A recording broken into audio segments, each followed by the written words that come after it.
တချို့တင်ပေါ်တွေကဘာလို့ရှေ့ပိုင်းချွန်နေပြီ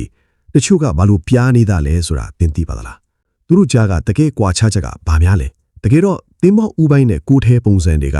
အမြင်လှဖို့တတ်တတ်မဟုတ်ပဲအဲ့ဒီတင်ပေါ်ကဘယ်နေရာမှာအသုံးပြုဖို့ရည်ရွယ်ထားတယ်လဲဆိုတဲ့အပေါ်မူတည်ပါတယ်ချွန်ထက်တဲ့ကူပိုင်းနဲ့ V ပုံတရံကိုထဲတွေကရေကိုခွဲထွာသွားဖို့ပိုကောင်းပါတယ်တင်ပေါ်ကစိန်ရှေ့ကိုရွေ့သွားတဲ့အခါရေနဲ့လှိုင်းတွေကကြီးမားတဲ့ဆွဲအားကိုထစ်စေကြတယ် V ပုံတရံကိုထဲကရေတွေကိုဘေးတစ်ဖက်တစ်ချက်စီတွန်းထုတ်ပေးနိုင်ပြီးလှိုင်းရိုက်ခတ်မှုတန်ကိုလျှော့ချပေးနိုင်ပါတယ်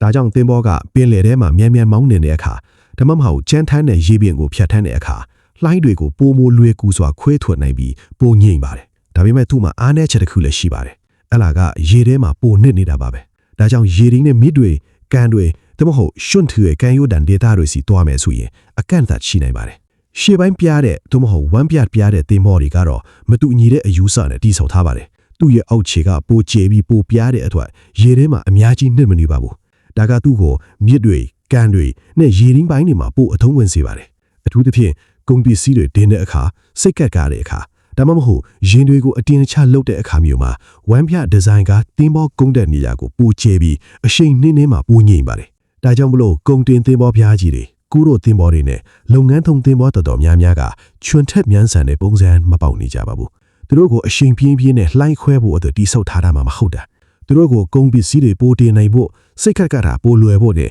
ရေရင်းပိုင်းမှာတော့ဆက်သွားနိုင်ဖို့အတွက်တိဆောက်ထားတာဖြစ်ပါတယ်ဒါဆိုရင်တယောက်ကဘယ်ဟာပိုကောင်းလဲလို့မေးကောင်းမေးနိုင်ပါတယ်တကယ်တော့အတိအကျအဖြေမရှိပါဘူးတင်ဘောဥပိုင်းပိုချုံနေုံနဲ့အဲ့ဒီတင်ဘောကပိုကောင်းတာမဟုတ်ပါဘူးအကောင်းဆုံးပုံစံဆိုတာအဲ့ဒီတင်ဘောသွားလာရမယ့်ရေပြင်အနေထားနဲ့သူလှုပ်ဆောင်ရမယ့်အလုပ်ပေါ်မူတည်ပြီးကြွိုက်ညိတဲ့ပုံစံကပါအကောင်းဆုံးဖြစ်ပါတယ်